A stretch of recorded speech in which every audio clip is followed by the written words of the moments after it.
this would be a year of ascension for him coming off the championship, and that $1 million extension. To me, it's more of either a plateau or a recession. And the question is, be concerned? Or is this a guy who recognizes that it's all about postseason performance, so he doesn't have to worry about? Richard, are you concerned about AD's slower start? No, I'm not, because, when you go through that long run and you run a championship, I'm not saying that players coast the next year, but oftentimes you will see guys kind of build up, right? Just before LeBron had that monstrous game about a week or two ago, he was averaging like 22 points a game, just under 23 a game. And I texted him, I was like, dude, what's going on? You're not going to average 25 this year? And then slowly but surely he's been picking it up over the last couple of weeks. And so I think a lot of times when you had such a short off season, guys aren't looking to start off the first 30, 40 games just banging their body, being super aggressive. They want to build into it. I always notice, even playing with Bron, he posts up more as the season progresses and as he gets into the postseason. Doesn't post up nearly as much in the first third of the season to kind of conserve some of the wear and tear on his body. So I'm not concerned. I always look at their record, how their offense is, and how their defense is. And the Lakers' offense, team defense, all of that stuff is moving in the right direction. So I'm less concerned with AD's individual stats. Well, there's been some question about how much he's deferring a little bit to try to involve some of his new teammates, right? I mean, his shot attempts even are down. But the new lineups, they're interesting. The Lakers played something in crunch time against the Hawks that was pretty cool. LeBron, Trez, Caruso, Kuz, and Talen Horton Tucker, Dave. What do you think of that lineup and what we will see of it going forward? Yeah, Rachel, first of all, we got to let Dave speak, Richard. Come on. Oh, my bad. I'm sorry. I thought you were still. Dave's back. My bad. Were you not paying attention? Were you just going and liking those Instagram photos of our girl? I have not paid attention at all. It's been years. Lineups only played 32 minutes together. Defensive lineup in the NBA this season in terms of point differential. And we got to come up with a nickname, maybe the D5, because that group together are so potent defensively. They're able to defensive deflections their end because LeBron is a guy who's a freight train when he's in transition. And so that's a group that Frank Vogel has unearthed. Wes Matthews and Markieff Morris. A really tough decision for a coach to take two guys who had other offers on the free agency market this past summer, who came to LA to try to be part of a repeat championship group, and recognize that sometimes by not playing those guys. Richard, now, Dave's frozen into silence. So go ahead, my friend, please. Oh, I can talk now? I'm allowed to talk? Okay, my bad. If it were up to me, you'd be talking this entire hour. But No. I'm just giving Dave a little bit of mess.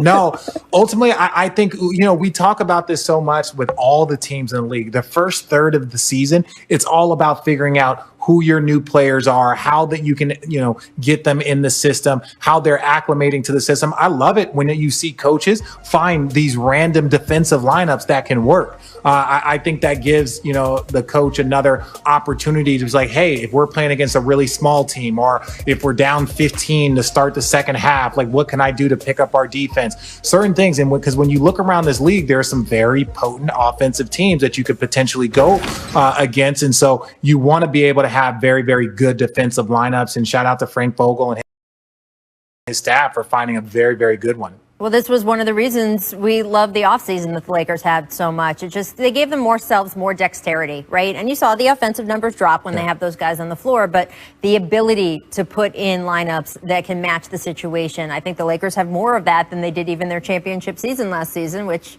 makes them very dangerous. All right, up next, we're going to preview MVP Giannis Antetokounmpo, who is struggling from the free throw line this season, averaging a career worst 59%. His career high, 77%. He was 70 2 seasons ago when he won his first MVP. It has gone down since there. Richard, do you buy or sell these struggles from the charity stripe continuing through this season?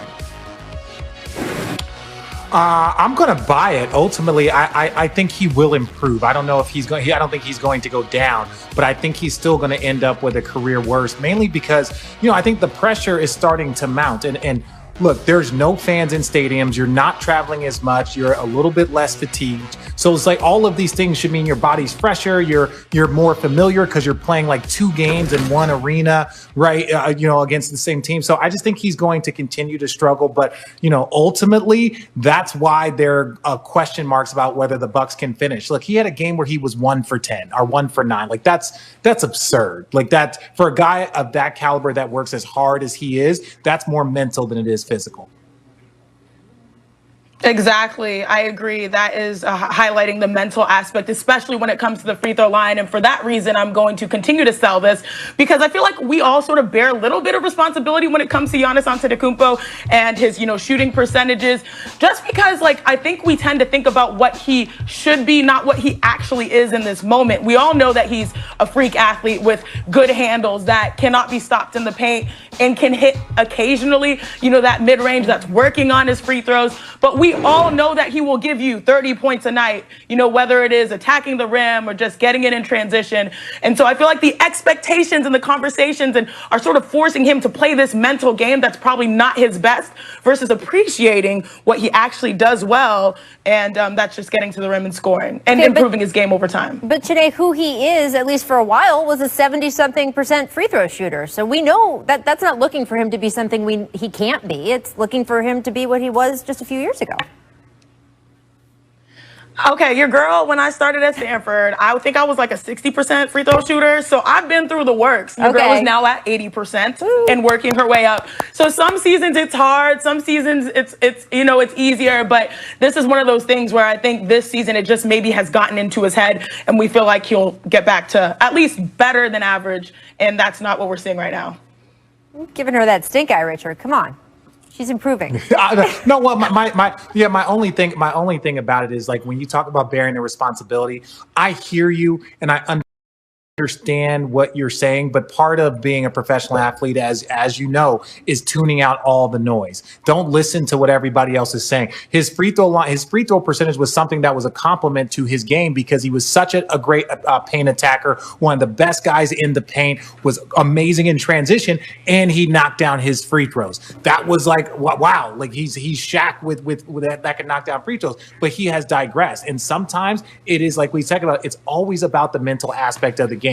He should not be regressing and going backwards, on his free throw percentage. And I think some of it has to do with no one is immune to the struggle, and everyone is the only thing that is going to stop you guys from winning your championship is the ability to either shoot outside shots or knock down free throws. And his jumper is not progressing the way he would like, and it's starting to affect his free throws from a mental aspect. That's really just the cold hard truth. Well, let's move on, guys, because we want to talk Zion Williamson also dominating in the paint. In fact, he's averaging 17.9 points per game in the paint this season. That is on pace to be the highest of anybody over the past 15 years. Janae, do you buy or sell Zion sustaining this pace?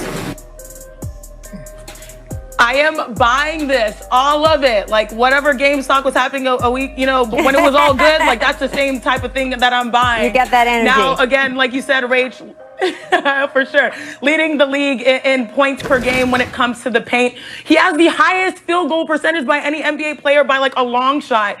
And he's just now figuring out the game. Again, this could potentially be an extension of his rookie season where he only played 30 plus games. He's still figuring it out. But one thing he knows is if it ain't broke, you don't need to fix it. He's going to get to the rim at will. He's a guy you don't have to run plays for. That's a beauty. That's heaven for a coach. And what does he do? He gets those touches. He gets those deflections. He gets extra possessions, and he finishes at the rim. And I feel like that's what he's known for, and that's what he's going to stick to.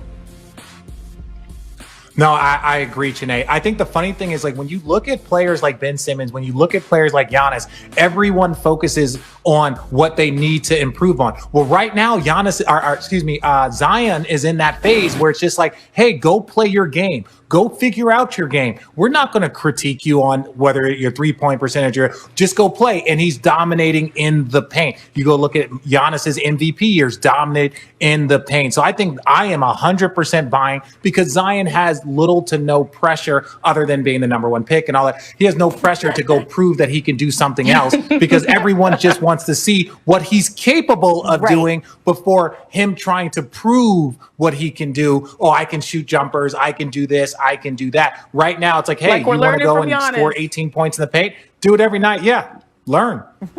All right, guys, let's get to the Phoenix Suns as well. They are winning this season and doing so with defense. As you can see, they defend the three really well. They rank in the top 5 overall in defensive efficiency. Richard, do you buy or sell the Suns as a top 5 defense for the rest of this season? I'm going to say I'm going to sell, but I don't think they're going to drop out of the top 10. I think, you know, the fact that they are a top 10 defensive team, the fact that they're right now, like a couple months in at number 5 means that's kind of who they are, right? Do I think they'll maintain being a top 5 defensive team? I think that'll be tough, but if they drop to 7, if they drop to 8, I think that they're still a playoff team. And I think that's a compliment to the coaching staff. I think that's a compliment to what Chris Paul has done and also all the young players that are listening to all of the defensive responsibilities and making sure that they do it every single night, because that's what a top 10 defensive team does. They bring it every night.